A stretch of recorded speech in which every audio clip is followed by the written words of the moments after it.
I want you to imagine something. It's December 30th, 2000. A little after midnight.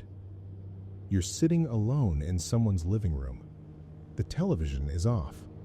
The house is quiet. Outside, one of the largest cities in the world is settling into the final days of the year.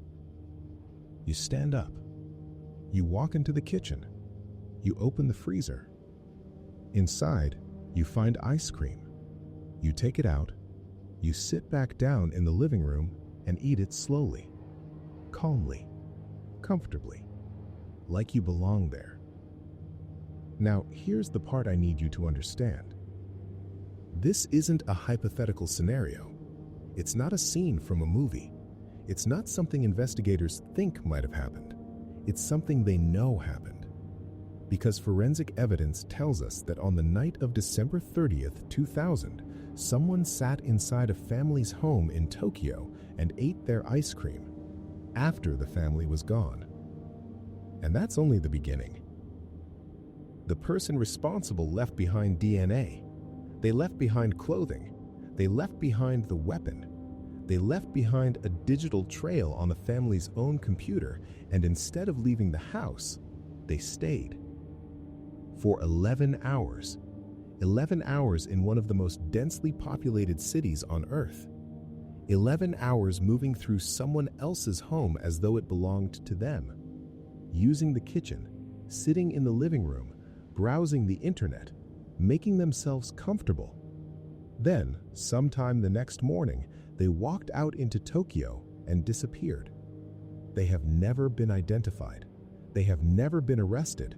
And more than 20 decades later, investigators are still waiting for a name to match the DNA profile sitting in an evidence database. A complete person, a complete profile, and no name. This is the Setagaya family case. And tonight, we're opening one of the strangest unsolved mysteries in modern criminal history. Before we get into what happened, I want to start with the people at the center of this story. Not the investigation, not the evidence, the family. Because I think that matters more than many accounts allow it to. It's easy in a case like this to focus entirely on the mystery, the strange details, the unanswered questions, the evidence that shouldn't exist, and the answers that never arrived. We'll get to all of that. But first, I want you to know who was actually living in that house. Mikio Miyazawa was 44 years old. He worked in the IT industry, which is an oddly relevant detail in hindsight, considering how important a computer would later become in this case. People who knew him described him as thoughtful and quiet, not distant, thoughtful, the kind of person who listened carefully before speaking and meant what he said when he did speak. His wife, Yasuko, was 41. Their daughter, Nina, was 8 years old. Their son, Ray, was 6. By every account, they were an ordinary family living an ordinary life. And that's important to remember, because extraordinary cases often happen to completely ordinary people. The Miyazawas lived in Setagaya, one of Tokyo's residential wards. If you've never been there, imagine the kind of neighborhood that exists in almost every major city in the world. Tree-lined streets, small residential roads, neighbors close enough together that neighbors recognize one another. A place where people walk dogs in the evening and children ride bicycles after school. A place that feels safe. And by all accounts, Setagaya felt exactly that way.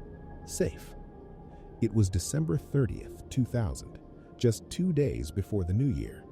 In Japan, this is one of the most important family holidays of the year. People travel home. Families gather. Work slows down. The year begins winding toward its end. There's a specific atmosphere to those final days of December.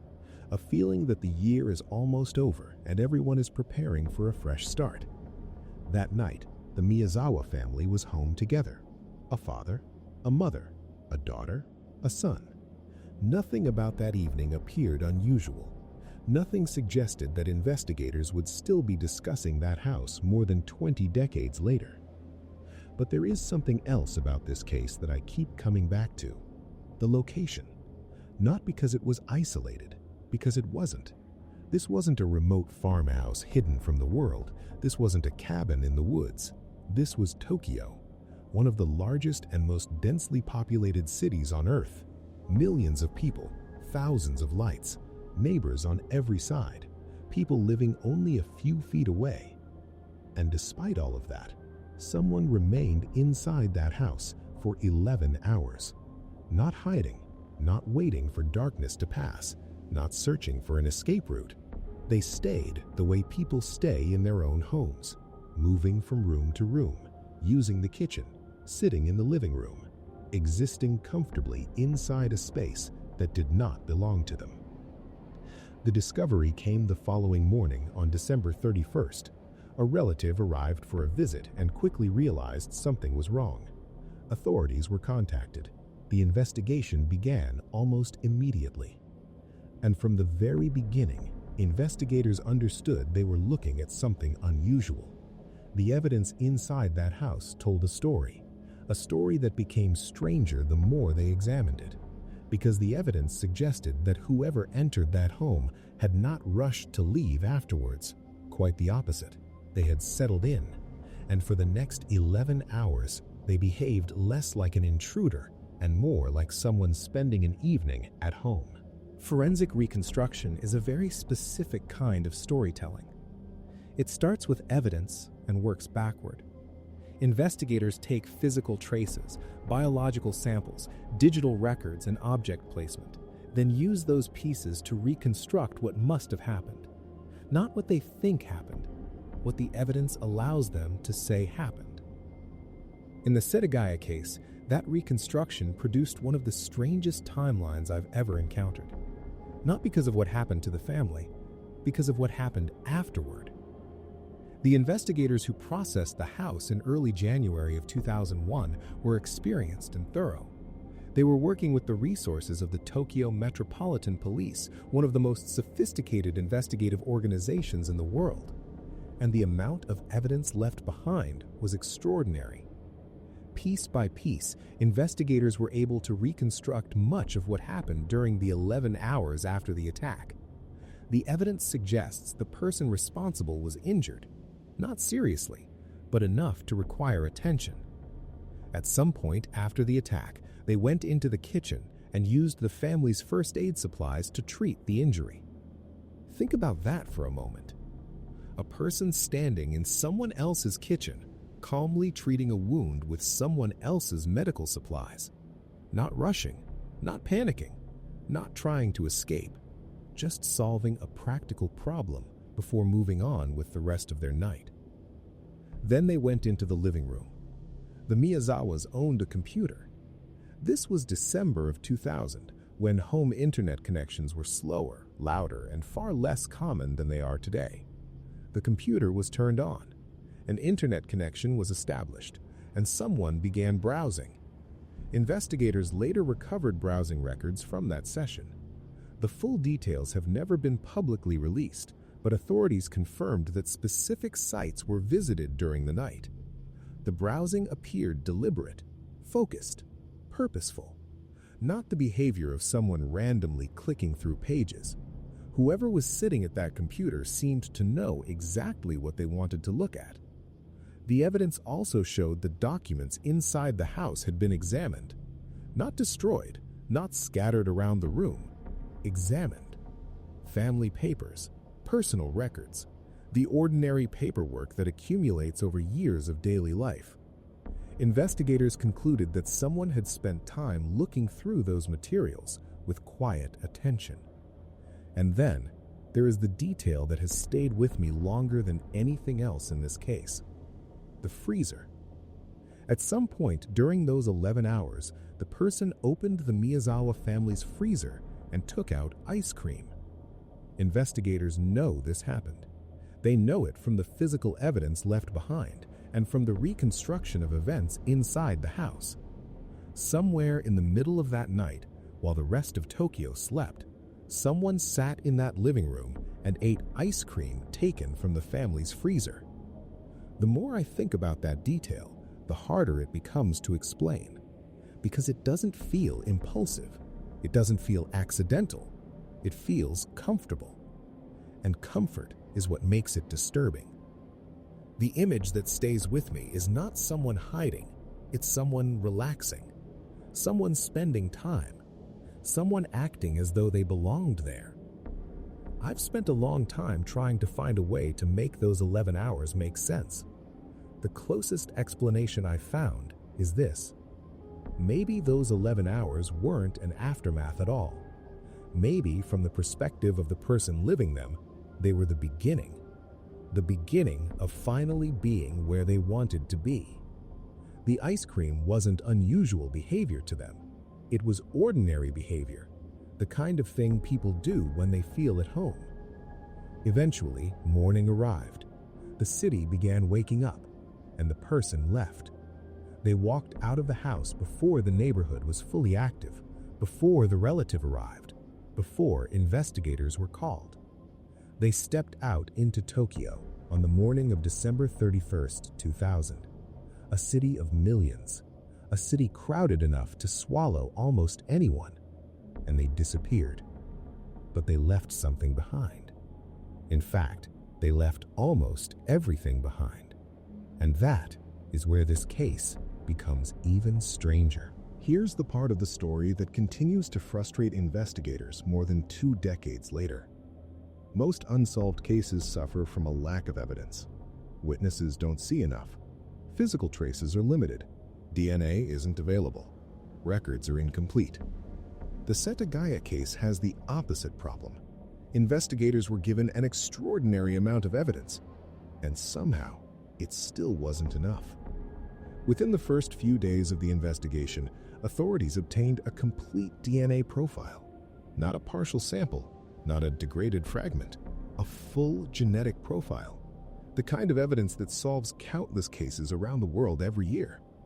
If the person responsible had already been in a criminal database somewhere, investigators likely would have had a name almost immediately. But they didn't, and that was only the beginning. The person also left behind clothing, actual garments recovered from the house.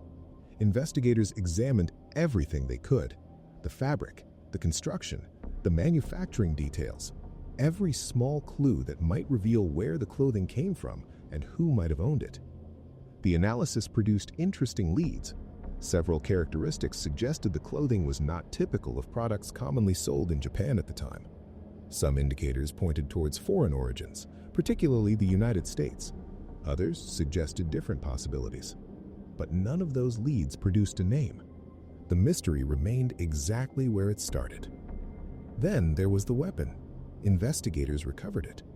Physical evidence throughout the house was documented in remarkable detail. Shoe impressions were measured. Biological evidence was collected. Movement through the house was reconstructed. A physical profile began to emerge. Height, approximate build, possible ancestry indicators. Investigators knew more about this unknown person than many investigations ever learn, and yet they still didn't know who they were. Think about how unusual that is. Most investigations spend years trying to obtain the kind of evidence that appeared in the Setagaya case almost immediately. Here, investigators had DNA, physical evidence, digital evidence, clothing, behavioral evidence, a detailed timeline, and still no answer. The DNA profile was checked repeatedly against Japanese databases, against international databases, against millions of records collected across multiple countries. No match, not once. And that creates a very strange possibility. The person responsible may have never been arrested anywhere, never charged, never processed into a system that would require a DNA sample. For more than 20 years, investigators have possessed the genetic identity of a real human being, a person with a face, a history, a family, a life, someone who exists somewhere in the world, and yet that identity has never connected to a name. The clothing investigation followed a similar path. Authorities consulted experts, contacted manufacturers, worked with foreign agencies, traced every lead they could find. Some theories pointed towards the United States. Others suggested different countries. Nothing could be confirmed. Every path eventually ended in uncertainty. The computer evidence created another layer of mystery. Investigators recovered browsing records from the family's computer. They analyzed them carefully, looking for language, interests, habits, and possible background. Some information has never been publicly released. Authorities continue to hold back certain details because the case remains active. Whatever investigators learned from those records, it wasn't enough to identify the person sitting at that computer during the early hours of December 31st. And that is what makes this case so unusual. Evidence is supposed to create answers. That's the entire foundation of modern forensic investigation. Evidence narrows possibilities. Possibilities become suspects. Suspects become names. Names become arrests. But in the Setagaya case, the process stopped halfway. The evidence exists, the answers don't. Among true crime researchers, the case is often discussed with a particular kind of frustration. Not because investigators failed, not because the evidence was weak, because the evidence was so strong. Strong enough that many people expected a solution within weeks, then months, then years. Instead, decades passed, and the mystery remained. Somewhere out there is a person whose DNA profile has been sitting in an evidence database for more than 20 years. A person whose clothing was analyzed, whose movements inside the house were reconstructed, whose actions were documented in extraordinary detail. A person investigators know more about than many identified suspects, and yet they still cannot tell us their name. The detective who has spent the most time on this case than anyone else once said publicly that he would not retire until the mystery was solved. More than 20 years later, he is still working. The case remains open. The DNA profile remains in the system. And somewhere in the world, the person it belongs to is still waiting for their name to collide with it. I've spent a long time thinking about this case, and every time I come back to it, I find myself returning to the same question. Not who, not how. Why stay? Because that's the detail that refuses to fit. The evidence is strange. The DNA is strange. The fact that the case remains unsolved after more than 2 decades is strange. But the 11 hours are something else entirely. Think about what staying required. This wasn't an isolated farmhouse hidden from the world. This was a home in Tokyo. Neighbors nearby, people living only a short distance away. A city of millions continuing around it. And hour after hour, the person remained. They treated an injury. They used the computer. They examined documents. They opened the freezer. They sat down and ate ice cream. None of those actions suggest panic. None of them suggest urgency. If anything, they suggest comfort. And that's the part I can't stop thinking about. Because comfort implies belonging. It implies that, at least in that moment, the person felt exactly where they wanted to be. I've read countless theories over the years. Some focus on the forensic evidence.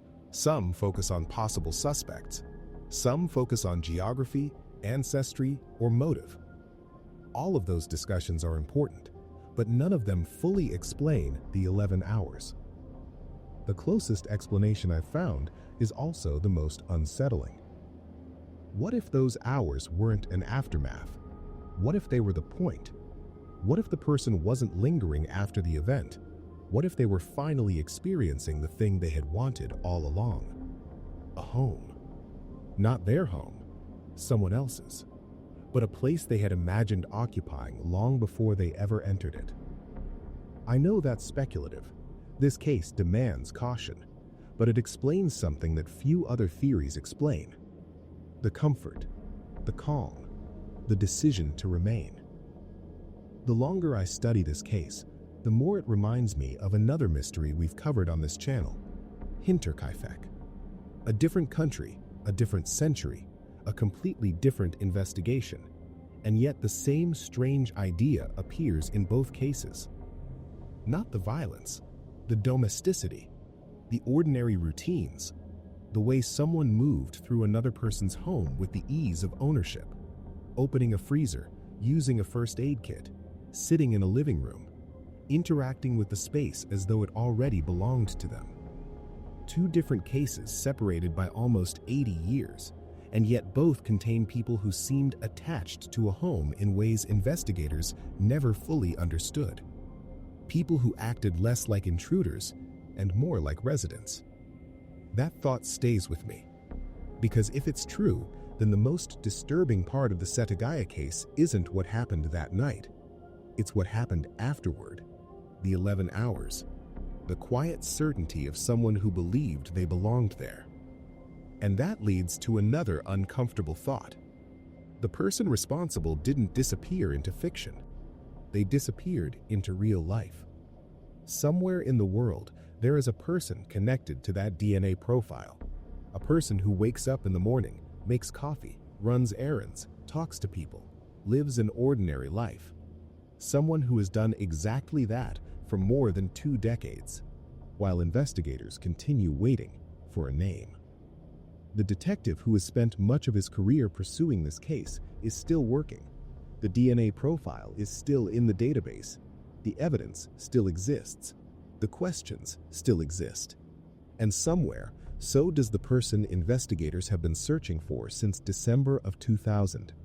A person with a complete genetic profile, a complete history, a complete life, and no name attached to any of it. Every time I revisit this case, I end up returning to the same image. Not the evidence board, not the DNA profile, not the computer. The living room, a quiet house in Tokyo, the final night of the year, a city sleeping outside, and someone sitting comfortably in a chair, eating ice cream from a family's freezer as though they had been doing it for years. Then, morning arrived. They stood up, walked out into one of the largest cities on Earth, and disappeared. 24 years later, that's where the mystery lives. Not in what happened, but in those 11 hours, and in the fact that somehow they were enough to leave behind almost everything except the one thing investigators needed most: a name. Before we close, I want to bring this back to the people at the center of this story. Mikio Miyazawa, Yasuko Miyazawa, Nina, and Rei. A father, a mother, a daughter who was 8 years old, a son who was 6. More than anything else, they deserved answers. And after all these years, those answers still haven't come. But there is one detail from this case that has never left me. Not the DNA, not the computer, not even the fact that investigators have spent more than 20 years searching for a name. It's the 11 hours. Think about your own home for a moment. The way you move through it without thinking. The light switches you can find in the dark. The chair you always sit in. The things in your refrigerator. The things in your freezer. The small routines that make a place feel familiar. Now imagine someone feeling that same sense of familiarity in a home that wasn't theirs. Someone opening a freezer without hesitation.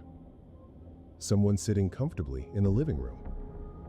Someone behaving as though they belonged there. That's the part of this case I find hardest to understand. And maybe that's why it remains so difficult to forget. The DNA profile still exists. The investigation is still open. The detective is still working. And somewhere in the world, the person connected to all of that evidence woke up this morning and continued living their life. Just like everyone else. 24 years later, the mystery remains exactly where it began. Waiting for a name. You've been listening to Grim Feed Files.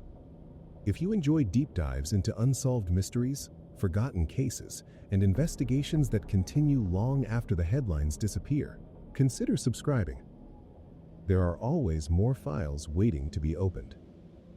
Until next time, stay curious. And remember, sometimes the most unsettling mysteries aren't the ones we can't explain. They're the ones that leave behind almost every answer, except the one that matters most. Good night.